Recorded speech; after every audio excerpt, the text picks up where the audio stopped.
Hello, hello, hello. I am Valerie Day, and I am the host of the podcast Prayers and Pussy, where we have candid conversations about spirituality and sexuality and everything in between. And today, our topic falls into that everything in between. And you might remember previously me mentioning in one earlier episode that I wanted to talk about my relationship to marijuana. But I realized that I didn't want to do that by myself. And so we have an amazing guest today, Diane Ronner. I met Diane through my spiritual community, Pacific Coast Center for Spiritual Living. And she is an intuitive psychic medium and a Reiki master. She's an author. She's written 3 books. One of them is a memoir that I'm halfway through that's amazing. And well, she'll share a little bit of her story in her memoir. It really gets into her relationship with Jesus, which is kind of ironic because she grew up Jewish.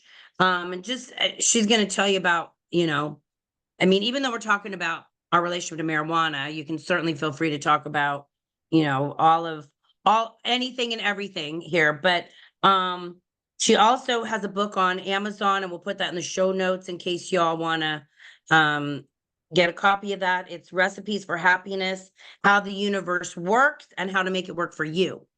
So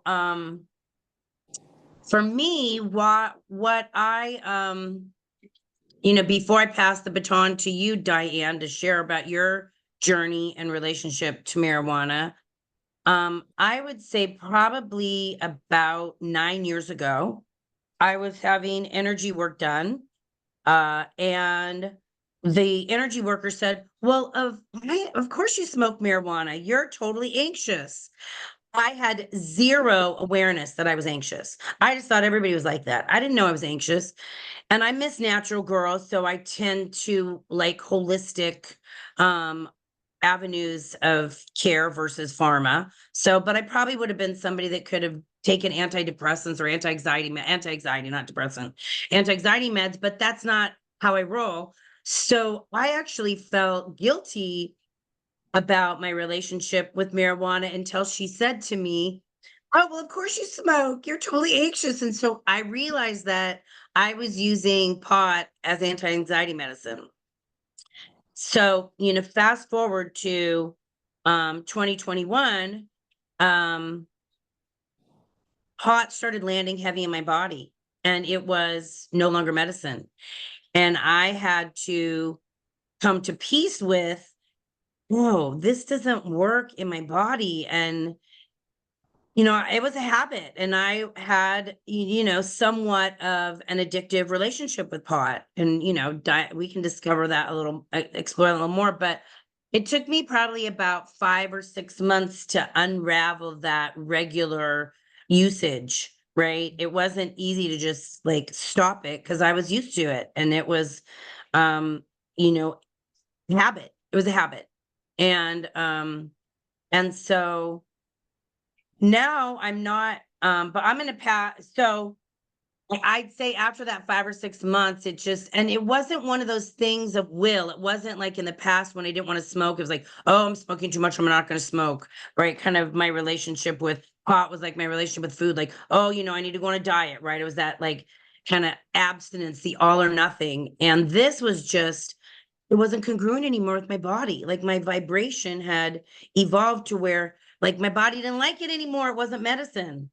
So that's kind of the Reader's Digest version of my relationship to pot. And I'm going to pass the baton to you, Diane, and you can, share with us like kind of where you're at. Because I know prior to coming on here, we talked about like your amazing journey with marijuana and how your life has changed since you have become sober. Thank you, Valerie. Thank you for having me on. This is such an extraordinary opportunity because I know you and myself were out here in the world to help humanity move along and find their way and how to love yourself and be happy. So I thank you so much for this opportunity. Well, my addiction didn't start until I was 42, and now I'm 76, and Mm. I've been sober for 9 months.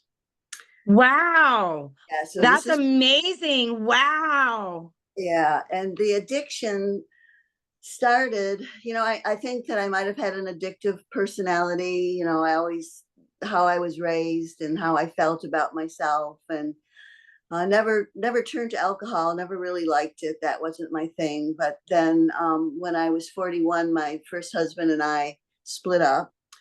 And about 4 months after we split up, a fellow who was um, 16 years my junior invited me to a Christmas party. And before we went in, he pulls out this joint, and I was so, very naive. I'll say I was very naive. I grew up in a middle class family, and if anyone was doing anything, they were drinking. And like I said, it didn't interest me. So, Mhm. so when he pulled out the joint, I thought, oh, you smoke marijuana. And he said, yeah, I do. And if you don't like it, you don't have to be with me. Oh, Oh, well, all of my life, I've been pretty much of a people pleaser because I didn't feel great about myself.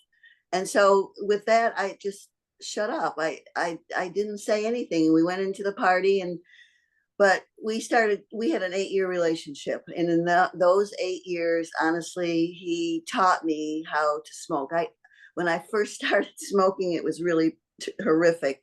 I'd get really, really hungry. And then all of a sudden I'd have a panic attack. And it was, oh, it was awful. It was really awful. Well, anyway, we broke up after 8 years, and I was seeing a therapist with, yeah, I was seeing a therapist, and I never divulged to her that I was smoking, you know. And then when I finally did divulge to her that I was smoking, she said, "You need to go to AA." And so I said, "Oh, okay," because I followed directions very, very nicely, especially especially at that time in my life. So I went. uh-huh. I was living in a small town then, and because I'd moved back east, and I went. I was there for 3 years, and it was AA, not NA, not MA, AA. And so one day, because I'd been there for 3 years, I said, alcohol's not really my problem. Marijuana is my problem. And they said, well, you shouldn't be here. You should go to NA. And they kicked me out. And when they kicked me out, because I had a sponsor, but we never did the steps. She never did the steps. I knew nothing about the steps.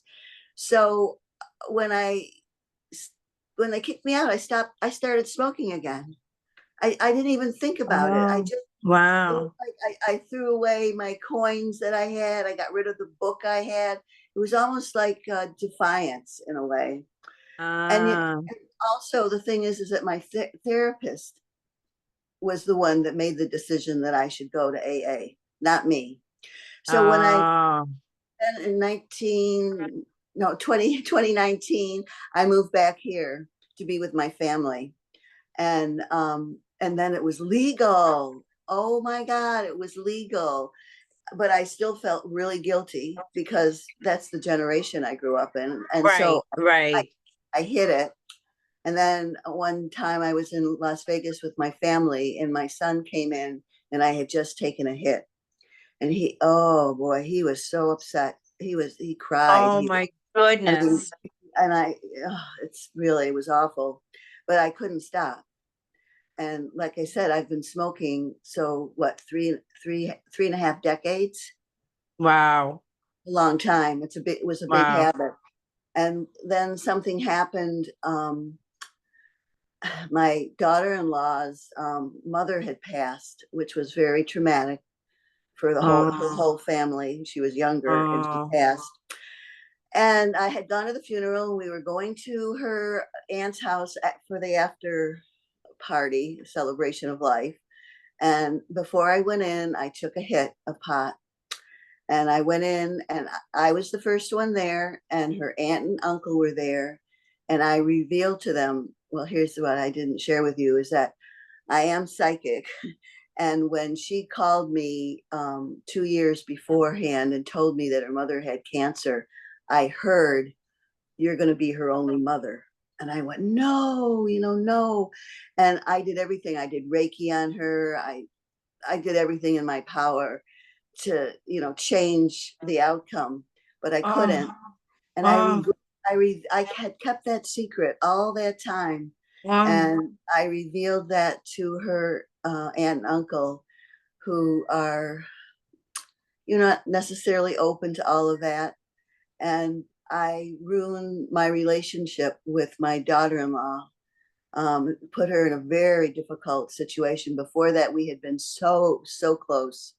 And the relationship, honestly, is still not great. But since, since that experience, I knew I had to quit. And I was Mm, isolating and I was depressed and I was smoking more than ever. And I kept making promises to myself, I'm going to quit, I'm going to quit. And then January of last year, I talked to a friend of mine whose husband is a psychotherapist and a hypnotherapist. mm, And I said, oh, maybe I should go to a hypnotherapist. And she yes. said, well, he doesn't do it anymore, but I know somebody really wonderful. So I got that name in January. But I wasn't ready. I wasn't ready. I wasn't ready. I was scared. I didn't know how I was going to function without Right. marijuana in my life. I felt like not only that, but it helped me. I thought it helped me sleep at night. Anyway, and finally, I couldn't stand it anymore because my whole relationship with my family, it just crumbled. I couldn't have I have two granddaughters. I couldn't have them anymore. They didn't trust me, which I totally understood. Oh, So I could go there and see them, but it was in a very confined space and hard to have a relationship that way. It was oh. very upsetting. And also during that time, I was seeing a therapist, a regular therapist. And the funny thing is that I would smoke before I went to my therapist. I'd go there high, and I never told her that I had an addiction problem. I don't know. I think I was waiting for some magic to drop on me that I would somehow not have to smoke anymore. But finally in July, I had it. I mean, I was a mess. And I mean, I was spending so much money that I didn't have. And I was not eating properly anymore. Food didn't interest me. And it was a real downward spiral. As they say in AA, in the first step, admitting that my life had become unmanageable, which it had totally become unmanageable. And so I went to that hypnotherapist. I made an appointment on July 27th, which is my clean date. And That's my birthday. you're kidding. No, July 27th. So you did it July 27th of 21? Wait, of No, not 20, last year, 23. 2023. Yeah. Wow. And Wow. I went to this hypnotherapist. He was wonderful. If anybody wants his name for anything, he's wonderful. He Okay, well, we'll put it in the show notes. okay. The prime question he said to me is, do you really want to quit? And I said, absolutely. He said, because if you don't really want to quit, this isn't going to work. And I said, no, I really, really want to quit. And he spent 2.5 hours with me. And he was really reasonable. And not only he was such a lovely person, and he explained everything that he was doing, and then he hypnotized me, and I remember most of it. But I think the most interesting thing is he explained how everything is in, of course, our subconscious, and that subconscious, all the information gets in there the first 7 to 8 years of your life. And so what he explained was he was going to open a piece in my brain, um, the critical Mm-hmm. brain, go into Mm-hmm. my subconscious. When Mm-hmm. I walked out of there, I was a new woman. I had totally lost my desire to smoke. Gone, Wow. gone, and it hasn't come back. However, then you got to face, as they say, life on life's terms. And I was one Mm. angry woman. Oh, it was awful. I was Oh, angry. I was goodness. mad with the world. I had, I did get a sponsor a month and a half later, and she didn't want me to see my family, which I didn't disagree with because there was a lot of extenuating circumstances, and that was hard for me, and I wanted to rush through the steps. And but Mm-hmm. the thing is that what's happened for me now is that I have turned my life and my will over to a higher power. And I am very spiritual, and I've been doing spiritual work for so many years. And once, I was watching Oprah, and she had on that Ivanka, I think is her name, and they were talking about surrendering to God. Yalna. Okay, yes, Yalna, is it Yalna Van Sant? yes, yes. Yes, And yes. they were talking about surrendering, how to surrender to God, and what happens when you surrender to God. And at that point, I wasn't connected to God. I said, well, I'm connected to my soul. I love my soul. I'm connected to my soul. And so I said, I'm going to talk to my soul and create a friendship with my soul. And that's what I did. And then I would ask my soul for little tiny things to see if it was actually really listening. And I had the most amazing experiences because of that, because my soul was listening. But, Mm. but our souls, us, everything. There isn't anything that isn't connected to the whole. So, of course, my soul is God as well as I'm God. We're all created by the same Wow. creator, right? But I didn't understand it at the time. And this 12-step program, which I'm on my fourth step now, which is a nice big step, but Is the fourth step the inventory step? yep, yep, it's The the inventory inventory. step. Okay. All right. Yeah. So I go to Al-Anon because of the alcoholics that have been in drug addicted people that have been in my life. So I go to Al-Anon, which showed me how I was trying to control myself, control how other people thought of me, what they said about me, because I thought so little of myself. And Al-Anon taught me about surrendering as well as letting go of control. And actually, so is the center, by the way. Yeah. Mm.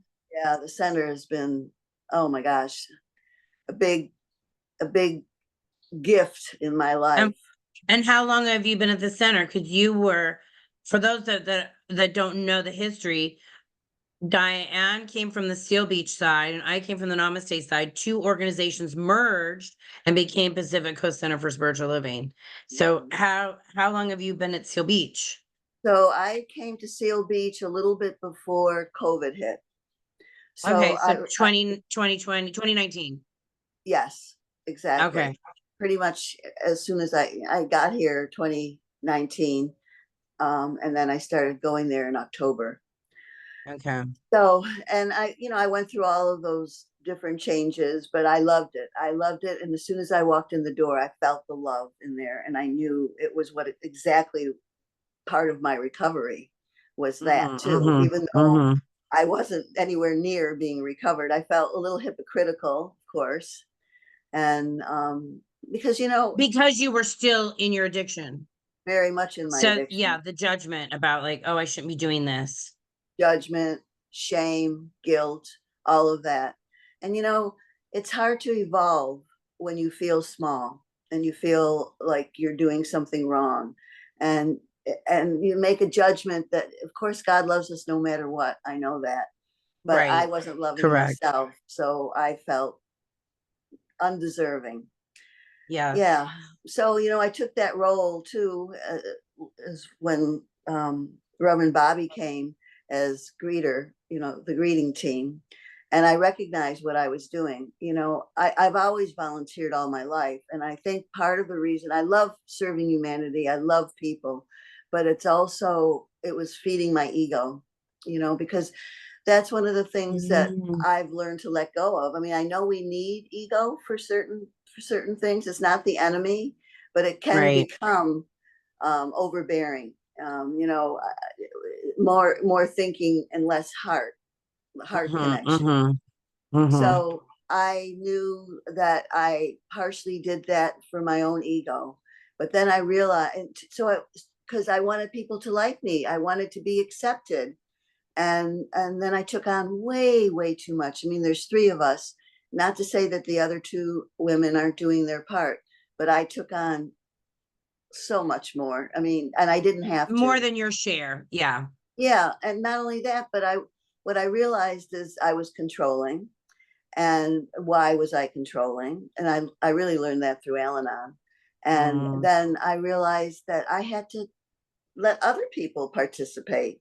And so I spread out the duties that we do as a greeter in our center, and to give other people the pleasure of feeling gratification as well, and compassion for their own selves, and love for their own being, because we all need that. And then the next thing I was able to do was letting go of how it was being done. I would tell them what it was. Now you go do it. Just you do it. There's no right or wrong way to do anything. There's many different ways to do them.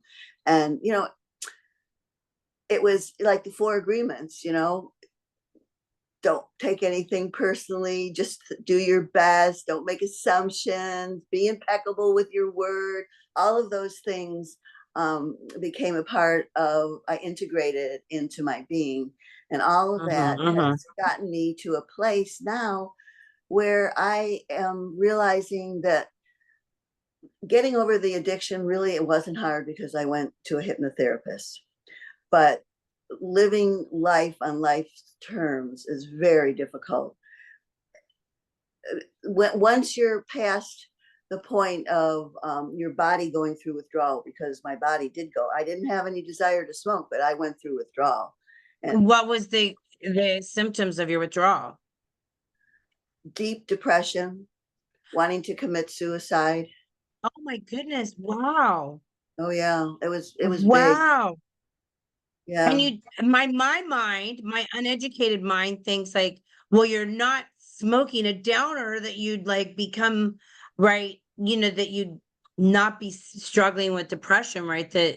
But it was just that releasing all of that from your being. Yeah. And when It, I was going through that, I didn't have a sponsor, and I wasn't going to meetings. I was going through that with myself, by myself. ah, And that was hard. It was hard. I think that if someone has an addiction, the best thing to do is to get into a meeting, because yeah, I go to a lot of meetings now. I love them. Because everyone, they're so compassionate and so accepting, because they've all gone through whatever. Our experiences are right. different but the same. And so Yes. I realized after I got to the meetings that that was the best therapy of all. That and having a sponsor, and hearing what other people had to say in the rooms. I mean, honestly, when I heard, especially in NA with Narcotics Anonymous, and I hear, oh my goodness, the stories, the things that people have endured, and but just you can only imagine. I don't have to say, but I call myself drug light, because I didn't, Right. I never went to jail. I didn't have a DUI. I didn't lose my house. There's so many things, or have an overdose. You don't have that, as far as I know, with marijuana. And it's just that it Unless it's takes, laced with something. yeah, especially now what's going on in the world too. It's scary. Um, but yeah, so I'm building a structure. That's how I see it. I've got a base. My base is I quit.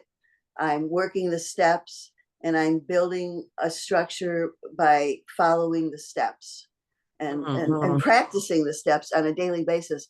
And the most wonderful thing that I'm doing is surrendering my will to divine will, recognizing my higher power, and that's what's so beautiful about um, the anonymous groups, is that they don't tell you who to pray to, or that you need to pray, or it's just whatever your higher power can be. The group can be the Right. actual group that you're going to.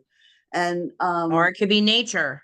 or exactly, it can be anything. It can be Right. anything. Yes, because I think of my friend who's like sort of agnostic atheist, and she goes out in nature. She's like, Valerie, I think this is my God. I think this is my spirituality, is just being in Right. nature.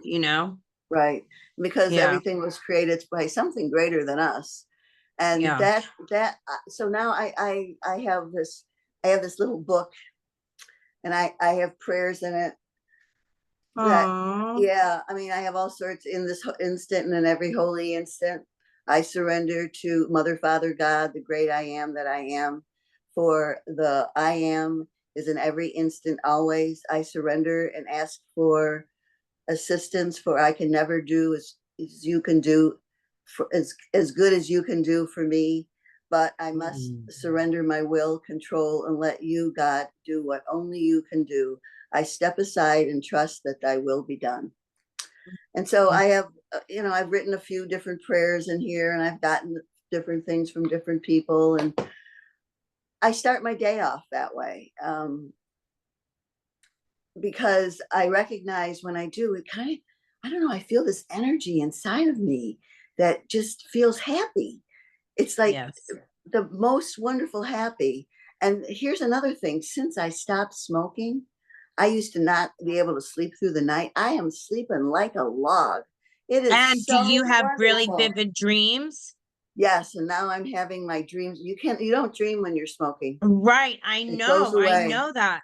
Yeah. So it's great. I had like a wildly vivid dream the other night, and I was like, wow, my dreams are back. Yeah. I don't know what that is, but I learned that, maybe a year or two before. I'm not, um, I'm not 100% sober like you. I still have smoked again. And actually, like, I think like I said, it took me like 5 or 6 months to like kind of unwind my relationship.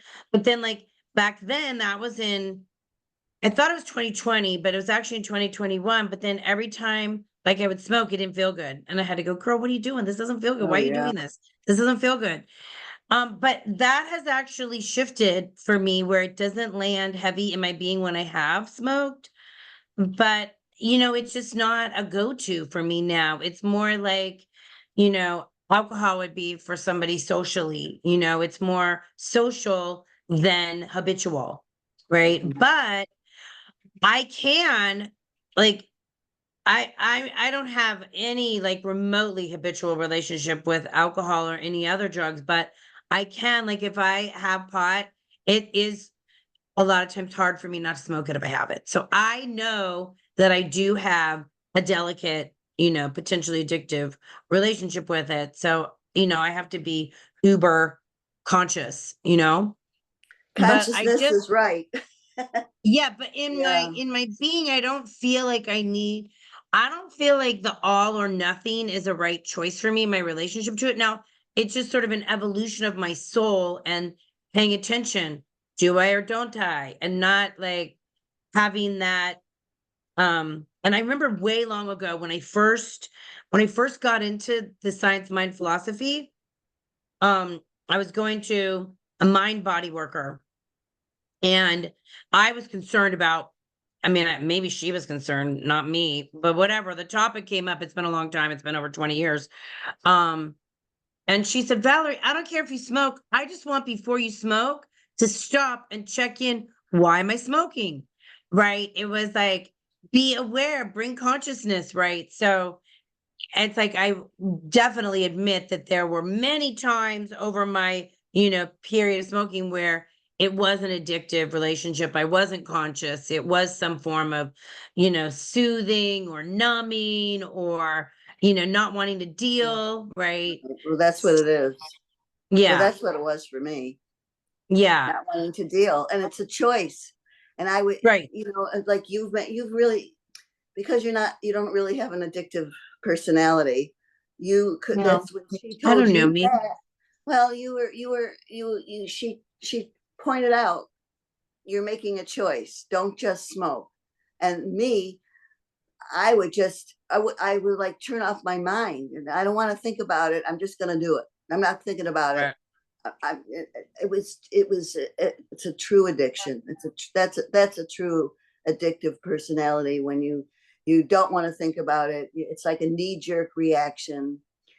a person who is, I mean, like with alcohol, I don't drink anymore because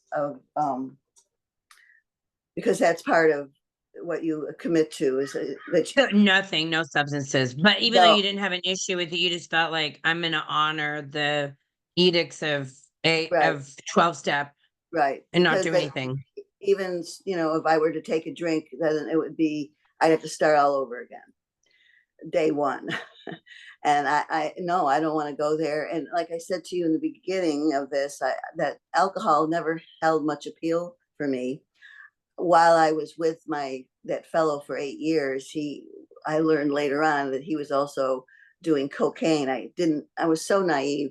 I would sleep and I'd get up in the morning and he'd be sleeping all day. What's with him? Because he was up all night doing cocaine. Well, after I'd been with him for, I don't know, 6 years or something. I can't remember anymore, but it doesn't matter. I started using cocaine. And, I had a girlfriend who said that cocaine steals your soul, and it really does. And that's why I broke up. I finally said, I cannot do this anymore. I don't want to do this anymore. And so after 8 years, I left and I never did it again. That was the end of that. But boy, marijuana, it doesn't kill you the way cocaine or heroin or alcohol, that takes you to the depth pretty fast. Marijuana creeps up on you. You start off slow, and what my thing was is that I had issues. I had emotional issues, and I was covering up, handling my emotions through smoking, literally going up in smoke. And but now, once, it's like everything, when you go through something and you look back, I see it now as a gift. Yes. Yes, it's a gift for so many reasons, but the biggest reason to me is my connection with God now. The real, I love my higher power so much, so much. And I surrender. And I've been surrendering, I've been sober for almost 9 months. It'll be 9 months next week. And I think it's next week, but 2 weeks. whatever. Because we're on the 27th will be Two 9 months weeks. for you. Yeah, Okay. two All right. two So you've weeks. birthed the new you, 9 months, baby. I Nine know, it's months. Oh so my God. The good. new Diane is emerging. You've been in the Absolutely. womb for 9 months and now you're gonna, yeah. Yeah. Well, I won't forget your sober birthday because it's my birthday. Wow. We'll have to go out and celebrate soberly. Exactly.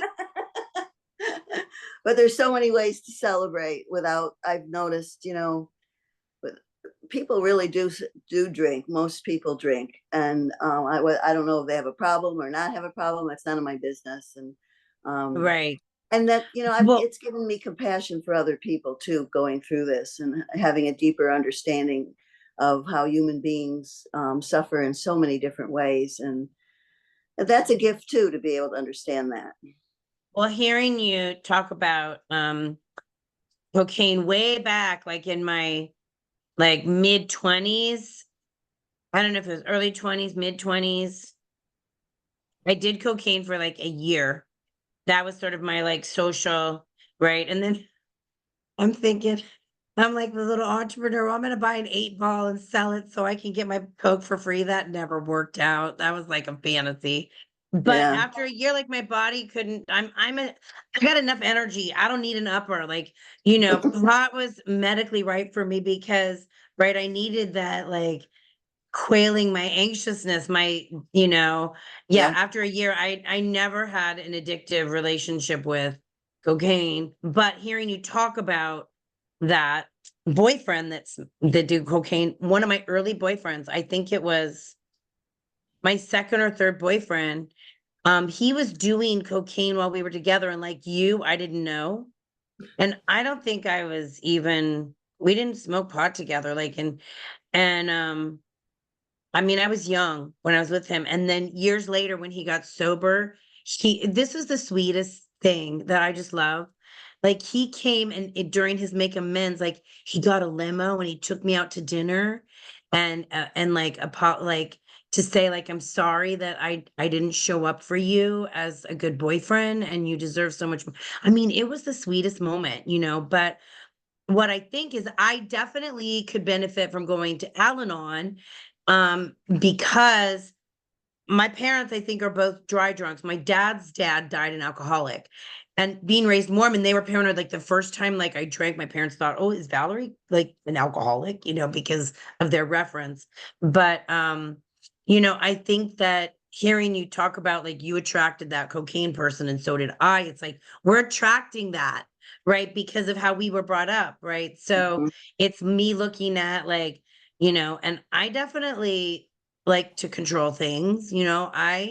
I could grow, like hearing you talk about how you were doing it all with, the greeting ministry, and then you realize, wait, I gotta let go. So I appreciate you sharing that, because that's probably an area of growth for me, Mm. is not controlling, and that's sort of that edge of perfectionism. The control is the needing it to be perfect and feeding that ego. And I, my parents are amazing, but I learned not enough from them. Right. My dad was belittled by his mom, and my mom lacked self-confidence. And again, amazing human beings. Like I got so many fabulous gifts and skills from them. But like in my being is that like unworthiness, right? That Yeah. allowed me to have that, addictive relationship, and to quell those feelings. Hmm. And it fed into, right, the promiscuity and the marijuana like really went together, you Hmm. know.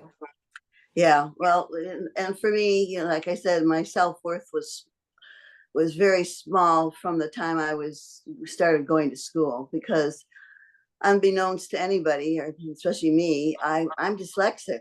And so I had a Oh, really, I had such, not just with letters, but numbers as well. My oh, head, wow. it's so weird what happens to my head, my brain. Of course, over the years, I worked at it, but I had a terrible time in school. And so I thought I was just Oh, stupid. I just thought I was oh, stupid. And so, yeah, school was a struggle. I mean, I did go to college, but that was a struggle too. I mean, everything, education has always been difficult for me, because the good thing is I have a photographic memory. That wow. helped Okay, me. so that balanced out the challenges of the Yes. dyslexia. Yeah, that helped a lot. And I learned to take notes a certain way and to write a different way, and so that I could see that rather than trying to remember what was all jumbled in my head. Yeah. Hmm, But hmm. when you grow up with that, your self-esteem, I mean, I felt this big, and that certainly doesn't serve anybody to feel like that. And we're really all equal, and we're all wonderful. I mean, I believe even people who we look at in the world that are creating chaos, I believe there's love in every single person, because and every person has the same potential. And like when I Yes. do a reading, and I tell people, you're psychic too. Everyone is intuitive, everyone. Right. And We just haven't tapped into our skill in that area. We haven't opened up to it. or you don't believe in it. I mean, you don't believe in it, that you can do it yourself. So Yes. yeah, yeah, it's we are evolving though, because I know that we're coming into a new age, and that the just the very atmosphere that we live in is charged, because we're in the photon belt. Do you know what that is, the photon No, belt? tell me. Well, where we are in our solar system is way out here on the edge, and in that edge, because we do this elliptical thing, Yes. and that's how we go through the different ages, like the different signs, the different all the Yes. signs, astrology. And where we are right now is we are definitely in the age of Aquarius, but in that age of Aquarius, we are in the atmosphere of photons, which means light. So we're Okay. all being bombarded with light. But what kind of light is it? Well, it's not just a light bulb light, it is light coming from this a source that's greater than ourselves. And it has so much positive energy in it. And I've been saying, honestly, for at least the last 2 years, people are making choices. Are they going to be positive, or are they going to be negative? Are they going to be good, or are they going to be not so good? And they're making choices because of what's coming. And when you finish my book, you'll see I kind of declare what I've been told is coming, and I know we're in it. I know we're in the midst of it, and it means that we're going from a 3D linear into 5D, fifth dimension. And we all have the potential to do that, but some people will not make that choice. And poof, who knows? I say Right, poof, right. but Poof. poof, because in my book I had that story about how when I was started doing hair in 19 and when I was 41, I started doing hair. And this lady that I was working with, she was actually the receptionist, and she came up to me one day and she says, "You're psychic." I said, And "What?" you didn't know that you were psychic? Nope, nope, Whoa, really? nope. I didn't know. And she said, "You're psychic." And I said, "What do you mean I'm psychic?" She says, "Well, you know things." And I said, "What do you mean I know?" Well, like what? What do you mean? She said, "Well, you know, if somebody's gonna move or have a baby, or I can sometimes feel if someone's got something going on inside their body." And she told me that, and I said, "Doesn't everybody do that?" She said, "No, no, they don't." And because I was very introverted, because of how I felt about myself. I didn't talk about it. I had a near-death experience when I was 6, and I wonder if maybe I don't really know. Here's another You thing. I don't you feel like that might have opened up your psychic maybe. ability. Yeah. I mean, it's just like when I'm doing a reading, I say they, and people say, "Well, who's they?" And I said, I don't really ask, because I know the information comes through really clearly. And I said, "Well, it could be your higher self, it could be archangels, it could be your spirit guide. I don't know. It's unless It's somebody they. comes from the other side, then usually I get it's different. It's just a whole different kind of energy. But so I never questioned it. I thought, I walk into a room and I feel energy. I can feel if it's positive or it's negative. Just like when I walked into the center, oh, I could feel the love in there. It was like, oh, Mm, this feels like home to me. And mm, yeah, whereas, when I walk into some spiritual places, they call themselves spiritual places, doesn't feel as comfortable. Like when we went to that wonderful Buddhist temple, you could just feel the energy in there. It was yes. palpable, Yes. and it Yes. and it envelops you. And I now am choosing not to be with negative people that are complaining and gossiping about this, that, or the other thing, because it never serves you. It just doesn't. Just like I wasn't serving myself, because I was a negative person when I was smoking, honestly, not all the Mhm. time, but I was negative about myself. Not Right. other Your self-talk. Yeah, my self-talk. But yeah, that's why another reason I love the center. I'm forming new relationships there with women and men that are higher vibing, and I can learn. I love learning things from other people, and that's what happens. I mean, you bring in amazing programs into the Oh, center with thank the you. people that you invite in. I really appreciate that, and I appreciate you for doing that, because that's what I'm craving. I watch YouTube a lot. I listen to Greg Braden. I listen to Bruce Lipton and Joe Dispenza and Pam Gregory. She's amazing. Who's Okay, I don't know introduced me. Pam. I know all the others. I don't know Pam. Okay. I'll have to Oh, listen to Pam. you have to check her out. She's an astrologer, but she's so much more than that. And Oh, he has the most amazing people. She just had somebody on that was.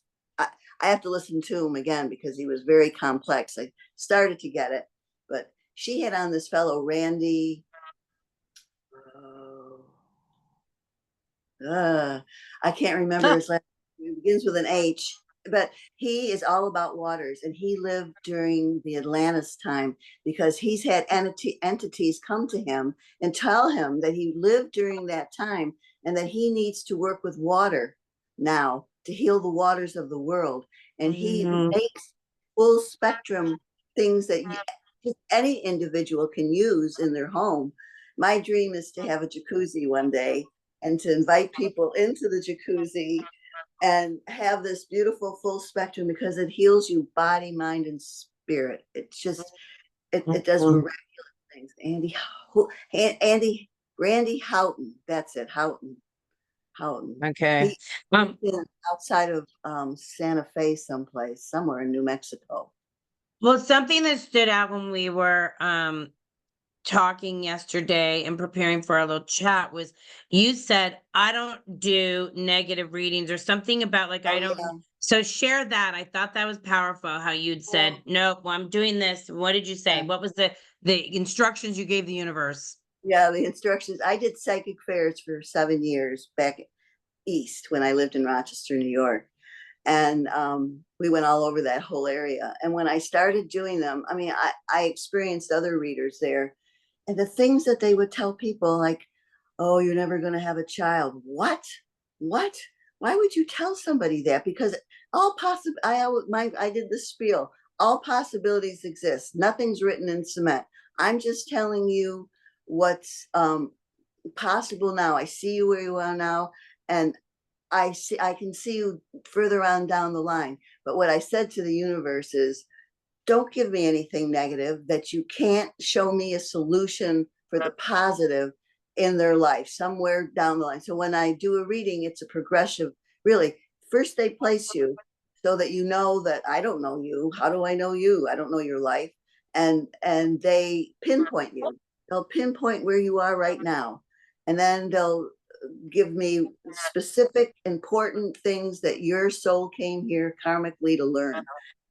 The important things that are happening, not you're taking a trip next week or, stuff like that. I get the real juicy, significant karmic um, lessons that you're here to learn. And Mm-hmm. so, but then as the reading progresses, then I get to say, okay, now I'm starting to see, oh my gosh, like I can see this and that's coming. So maybe there's, like, I just did a reading the other day where this person is going through a lot right now, a lot. But as we did the reading, um, I could see that everything was going to like disintegrate, like everything that she's going through is going to just fall, and that she's going to be starting a new chapter in her life, and she's going to feel free, this wonderful freedom because of. And then the final thing was like, oh my gosh, this woman really is extraordinary, and what she came here to do for humanity, even though she's doing it, but she's doing it with heaviness of heart because of what's she's experiencing in her own life. So yeah, Mm. so I told the universe, no negative. Just like I don't like to be around negative people. I don't want to hear negative things unless you have a solution. Give me a solution for that person. Because I I love believe we that. all make a choice too. I love that. I love that. Well, is there anything else? I see we're like getting long. We're like chatty Cathy's, the two of us. I'm looking at the time going, oh my goodness. I know, but my Eh, favorite subject is to talk about higher vibing things. Right. Yeah, and we can certainly schedule like, another time for you to come on because I feel like there's more for us to talk about. But I think, is there anything else like you want to say before we like close out or any like questions, comments? Um, Okay, well, I think what I would probably want to relate, the most important thing is to love yourself. Like they say, when you're on the airplane and use the yes. air first, Yes. and on the airport. I used to hear, you can't love anyone really until you love yourself. And now I, Yes. I do understand that, because when you love yourself, you give people permission to be themselves, and you don't make a judgment about them, because everybody's on a journey. And I love yourself and love your higher power, and surrender to that, surrender your control, and remember that you were created by the creator, and what the creator can do, you can do too. Mm. We have no limitations except the limitations we put on ourselves. Amen. Amen. Amen. All right. Beautiful. Thank you. Thank you. I want to just say thank you so much. I just love you. I'm so glad that we're formulating this friendship. And you're just so valuable to me. And I know you must be that way to other people too. Oh, And you're thank so you for doing this podcast, because that's brave. I know it's not easy to do, and you do it beautifully. Oh, thank you. You're so sweet. All right. Well, I'm gonna do a closing prayer and then yeah, we'll like wind down. So I Okay. just like to ding our Yes. bell here. I don't know if it now that we're on Zoom, it may not be coming through, so you guys hear your bell in your mind. I need to work out my technology. We're expanding, but just as we just end our beautiful interview, we just recognize that one mind, that one power, that one infinite intelligence in all, as all, through all, my life, the one life, the life of Diane, the life of each person that's listening to this beautiful call. And so I know that each person that's hearing this is truly blessed and a blessing. If they may be struggling with their own relationship to something in the addictive realm, we just call forth peace and guidance and support and supply, and just knowing that all needs are met, that each person that's hearing this call is worthy. They are worthy by their own divine birthright. They're not worthy because they get a certain job or drive a certain car or make a certain amount of money or have a relationship. They're worthy just by who and what they are. They're worthy because of their own divine birthright. So we just call forth just peace and joy and love and lightness of heart, just all things working together for the highest good of each person hearing this call. And so I just give thanks for this and so much more. I release this prayer to the action of the law, knowing it's complete, knowing it's done, saying, and so it is, and so I let it be. Amen, amen, So it amen. is.